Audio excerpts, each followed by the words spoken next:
संजना, तुम तैयार नहीं हुई? बस 2 मिनट दीजिए, अभी चलते हैं। आप बिना कितना परेशान हो जाते हो। राजेश, ये बात नहीं है संजना, मम्मी को बुरा लग जाएगा। मैं ऑफिस से आने में वैसे ही लेट हो गया। अफसोस, आप बिना बस एक ही बात करते रहते हो। अगर सलीके से नहीं गई तो मम्मी जी वैसे ही गुस्सा हो जाएगी।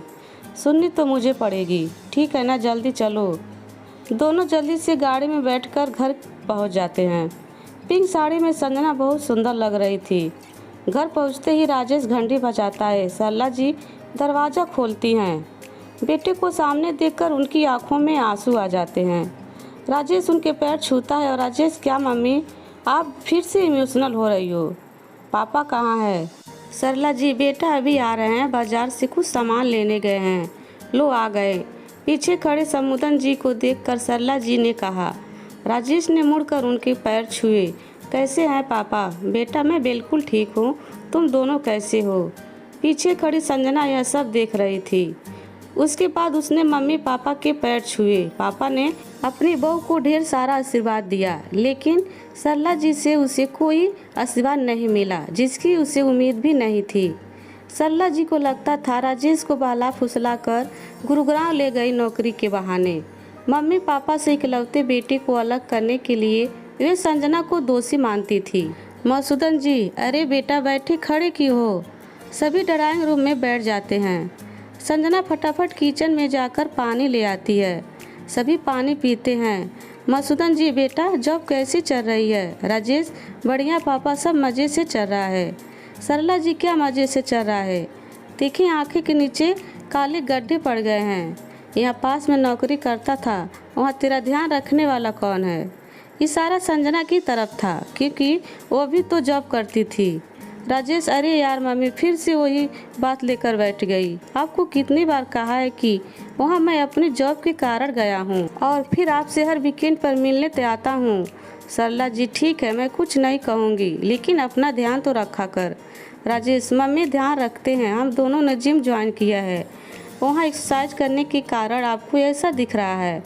मधुसूदन जी, अरे बच्चे आए हैं, इन्हें कुछ खिलाओ पिलाओगी या सिर्फ ताने ही मारती रहोगी? सरला जी उठकर किचन में जाने लगती हैं। संजना उनके पीछे पीछे जाती है। संजना, लाइए मम्मी जी, मैं परोस देती हूँ, आप बैठ जाइए। सरला, अभी इतनी बूढ़ी नहीं हूँ, तुम बैठो, तुम तो मेहमान बनकर आई हो, मैं लाती हूँ। संजना वापस आ जाती है। वह एक नज़र राजेश की तरफ देखती है। राजेश उसे शांत रहने का इशारा करता है। सरला जी कुछ देर में प्लेट में नाश्ता लगाकर ले आती है। सरला जी, चाय पियोगे या कुछ ठंडा? राजेश, मम्मी आप बैठे, चाय संजना बना लाएगी, आप मेरे पास बैठो, आपसे ढेर सारी बातें करनी है। सरला जी आकर अपने बेटे के पास बैठ जाती है। राजेश, मम्मी तुम हर समय संजना को बुरा भला कहती रहती हो, जानती हो वो बड़ी मुश्किल से एक छुट्टी मिली है, उसमें से वह जल्दी जल्दी घर के काम निपटा कर आप लोगों से मिलने आती है। सरला जी, अरे 2 लोगों का काम ही कितना होता है, सप्ताह में एक दिन अपने बूढ़े माँ बाप से मिलकर एहसान कर रहे हो, मत आया करो मिलने। मधुसूदन जी, जब बच्चे मिलने नहीं आते तो रोती रहती हो, अब मिलने आए हैं तो ढंग से बात करने के बजाय लड़ रही हो। तभी संजना चाय लेकर आ जाती है। उसे देखकर सभी चुप हो जाते हैं। कुछ देर वहाँ रुककर दोनों वापस अपने फ्लैट पर आ जाते हैं। संजना, राजेश मम्मी जी का व्यवहार बदलता जा रहा है, वे तो हर चीज़ के लिए मुझे ही जिम्मेदार ठहराती रहती है। राजेश, चिंता मत करो, वक्त के साथ सब ठीक हो जाएगा, एक दिन ही की तो बात होती है, सुन लिया करो। संजना, वे तो कोई बात नहीं है, लेकिन इस एक दिन की टेंशन में पूरा वीकेंड कैसे गुजरता है यह मैं ही जानती हूँ। अगले दिन दोनों अपने अपने ऑफिस चले जाते हैं। संजना लंच में कविता से बात करती है। संजना, कल से मूड खराब है यार, कल फिर से राजेश के घर गई थी, वहाँ मम्मी जी ने मूड खराब कर दिया।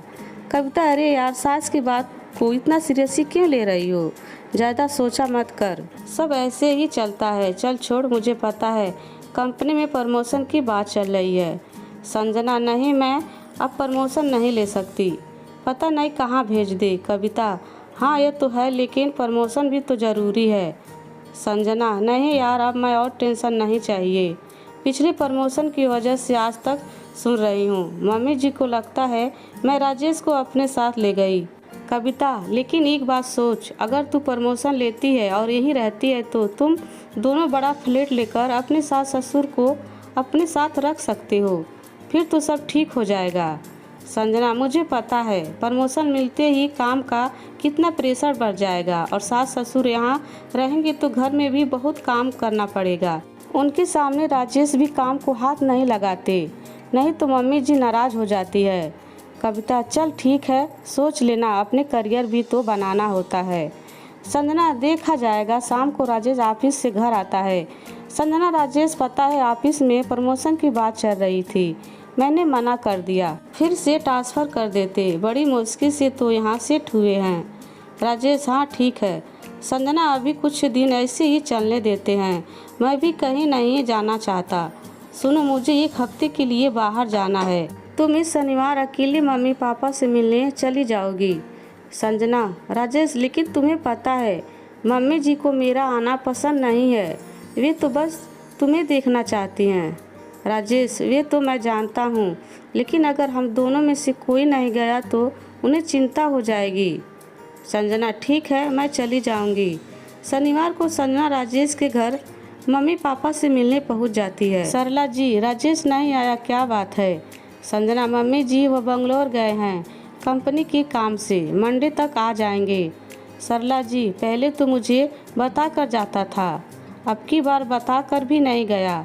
संजना, मम्मी जी अचानक जाना पड़ा, मंडे को आते आपसे मिलने आएंगे। मसूदन जी, कोई बात नहीं बेटा, तुम बैठो। संजना, मैं आप दोनों के लिए गाजर का हलवा लाई हूँ, मम्मी जी को बहुत पसंद है।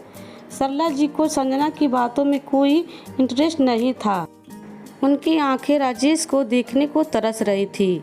संजना ने हलवा परोस कर दिया तो सरला जी ने जैसे तैसे खा लिया। बेटे की चिंता में उनका मन उदास हो चला था। कुछ देर वहाँ रुककर संजना उनके विदा लेकर घर आ गई। रात को करीब 2 बजे अचानक संजना का फ़ोन की घंटी बजी। संजना ने देखा अनजान नंबर से फ़ोन था। संजना, हेलो, कौन?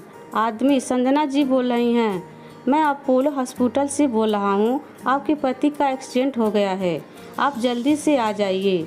संजना, क्या हुआ उन्हें? वे ठीक तो हैं? आदमी, जी वे अभी आईसीयू में हैं, आप आ जाइए बस। संजना की आंखों से आंसू बह रहे थे। वे जल्दी से अपने भाई सचिन को फ़ोन करके सब बताती है। सचिन गाड़ी लेकर संजना के फ्लैट के नीचे पहुंचता है। संजना रोती हुई गाड़ी में बैठ जाती है। सचिन, दीदी चिंता मत करो, थोड़ी बहुत लगी होगी, लेकिन जीजा जी तो कल आने वाले थे। संजना, पता नहीं, उन्होंने तो कुछ बताया नहीं, कब फ्लाइट ली, कब दिल्ली आ गए, मैं मम्मी पापा को बता देती हूँ। सचिन, नहीं दीदी, पहले हम जीजी को देखते हैं, वे घबरा जाएंगे, आपको छोड़कर सुबह मैं उन्हें ले जाऊंगा, फ़ोन मत करना, ऐसे में उन्हें संभालना मुश्किल हो जाएगा। दोनों हॉस्पिटल पहुंच जाते हैं। राजेश एयरपोर्ट से कैब लेकर गुरुग्राम आ रहा था, तभी कैब का एक्सीडेंट हो गया। डॉक्टर ने बताया राजेश सीरियस है। संजना, डॉक्टर साहब, मैं एक बार उनसे मिलना चाहती हूँ। डॉक्टर, देखिए अभी हमें उनके कुछ ऑपरेशन करने हैं। चलिए ठीक है, लेकिन केवल 5 मिनट आप उनसे मिल लीजिए, उसके बाद हम उन्हें ऑपरेशन थिएटर में ले जाएंगे। संजना, सचिन तुम मम्मी जी और पापा जी को ले आ, उन्हें आईसीयू के बारे में मत बताइयो, बस कह दीजिए थोड़ी सी चोट लगी है। संजना उसे भेजकर राजेश से मिलने जाती है। राजेश के पूरे सिर पर पट्टी बंधी थी, वह दर्द से कहरा रहा था, उसके पैर पर प्लास्टर चढ़ा था, हाथों पर भी पट्टी बंधी थी। संजना आंसू पोंछते हुए राजेश के करीब पहुंचती। संजना, कैसी हो आप? राजेश थोड़ी सी आंख खोलकर संजना को देखता है, उसकी आंखों से आंसू बह रहे थे। राजेश, मेरी मम्मी पापा का ध्यान रखना। संजना, आप चिंता ना करें, हम दोनों उनका ध्यान रखेंगे। संजना की आंखों से आंसू बह रहे थे। राजेश, मम्मी कहाँ है? एक बार इससे आगे राजेश कुछ बोल नहीं पाया। संजना, सचिन गया है उन्हें लेने, अभी आते ही होंगे। दर्द के कारण राजेश कुछ बोल नहीं पा रहा था, उसकी आंखों से आंसू बह रहे थे, जैसे सब कुछ छूटता नजर आ रहा था उसे। इधर सचिन मसूदन जी और सरला जी को लेकर हॉस्पिटल पहुंचा। उन्हें दूर से देखकर संजना ने अपने आंसू जल्दी से पोंछ लिए। मसूदन जी, बेटा क्या बात है, कैसे हैं राजेश? अब संजना ने कुछ नहीं कहा, आईसीयू की ओर इशारा कर दिया। सरला जी की आंखों से आंसू बह रहे थे। सरला जी, यह तो कह रहा था थोड़ी ही चोट लगी है, फिर आईसीयू में क्यों है? संजना, मैंने इसे बताने के लिए मना किया था। आप उनसे मिल लीजिए, आपको बहुत याद कर रहे हैं। राजेश के मम्मी पापा दोनों आईसीयू में जाते हैं। सरला जी, राजेश बेटा उठ, क्या हो गया तुझे? माँ, मैं जा रहा हूँ, अपना ध्यान रखना। संजना पर गुस्सा मत होना, पापा मुझे माफ़ कर देना। बहुत मुश्किल से राजेश बोल पा रहा था, उसकी ज़बान लड़खड़ा रही थी। मसुदन जी बेटा, हिम्मत मत हार, तू ठीक हो जाएगा, हम तुझे कहीं नहीं जाने देंगे। सरला जी, अपनी माँ को किसके भरोसे छोड़कर जा रहा है? तुझे ठीक होना पड़ेगा, मेरा ख्याल कौन रखेगा? राजेश कुछ चाह कर भी बोल नहीं पा रहा था, उसकी आंखों से टप टप आंसू बह रहे थे। तभी डॉक्टर ने आकर कहा, डॉक्टर देखिए, ज़्यादा बात मत कीजिए, इनकी हालत नाजुक बनी हुई है और ज़्यादा स्ट्रेस यह बर्दाश्त नहीं कर पाएंगे। दोनों रोते हुए बाहर आ गए। उन्हें देखकर संजना का सब्र का बाड़ टूट गया। वे सरला जी के गले लगकर फूट फूट कर रोने लगी। सरला जी, चुप हो जा, अब जो होना था वो हो गया, संभाल अपने आप को। सचिन दीदी, मैंने मम्मी पापा को फ़ोन कर दिया था, वे लोग अभी आते होंगे। संजना के सर पर मसुदन जी ने हाथ फेरा। मसुदन जी बेटा घबरा मत, ऊपर वाले पर भरोसा रख, भगवान सब ठीक कर देंगे। सभी आईसीयू के बाहर पड़े बेंच पर बैठ गए। कुछ ही देर में संजना के मम्मी पापा भी आ गए। संजना के पापा जगदीश जी एक डॉक्टर थे, उन्होंने डॉक्टर से बात की। संजना की मम्मी कोमल जी सरला जी के पास बैठकर उन्हें दिलासा दे रही थी। कुछ देर बाद जगदीश जी बाहर आए और बोले, जगदीश जी, भाई साहब आप बहन जी को लेकर घर चले जाइए, हम लोग यहाँ हैं। सचिन, तू इन्हें घर ले जा। सरला जी, मैं अपने बेटे को छोड़कर कहीं नहीं जाऊंगी, ये गलती पहले भी कर चुकी हूँ। जगदीश जी सचिन को बुलाकर कुछ कहा, फिर वे मसुदन जी से बोले, जगदीश जी भाई साहब मेरी बात मान लीजिए, यहाँ रुकने का कोई फ़ायदा नहीं, मैं तो कहता हूँ संजना को भी साथ ले जाइए। सचिन, चलिए दीदी, पापा सही कह रहे हैं, घर चलिए। जगदीश जी ने दबाव बनाकर तीनों को सचिन के साथ घर भेज दिया। कोमल जी, आपने इन्हें घर क्यों भेज दिया? जगदीश जी, कोमल कुछ नहीं बचा, राजेश हमें छोड़कर चल गए। यह सुनकर कोमल जी फूट फूट कर रोने लगी। जगदीश जी, मैंने इसलिए इन्हें भेज दिया, सचिन उन्हें घर जाकर सब बता देगा, यहाँ पता लगता तो इनका घर पहुँचना मुश्किल हो जाता। अभी सचिन आएगा तो तुम भी घर चली जाना। कोमल जी, अब क्या होगा हमारी बच्ची का, उसका जीवन कैसे कटेगा? जगदीश जी की आंखों से आंसू झलक रहे थे। उन्होंने कुछ नहीं कहा और रिसेप्शन पर पेमेंट करने चले गए। सचिन ने पहले ही रिश्तेदारों को फ़ोन कर दिया था। जब वहाँ सबको लेकर घर पहुँचा तो वहाँ पहले से भीड़ लगी थी। संजना, इतनी रात को यह सब कैसे आ गए? सचिन, क्या बात है, सच सच बता। सचिन, दीदी सब खत्म हो गया। संजना, क्या? अभी तो राजेश से मेरी बात हुई थी, क्या बकवास कर रहा है, मुझे हॉस्पिटल ले चल। सचिन, दीदी पापा अभी जीजा जी को लेकर आ रहे हैं। यह सुनकर संजना अपने होश खो बैठी। उसके सास ससुर पहले ही अंदर जा चुके थे, उन्हें इसके बारे में कुछ भी नहीं पता था। तभी रिश्तेदार की कुछ औरतें ने संजना को संभाला, उसके मुंह पर पानी के छींटे मारे। थोड़ा सा होश में आने पर वह रोने लगी। उसे सहारा देकर अंदर ले गए।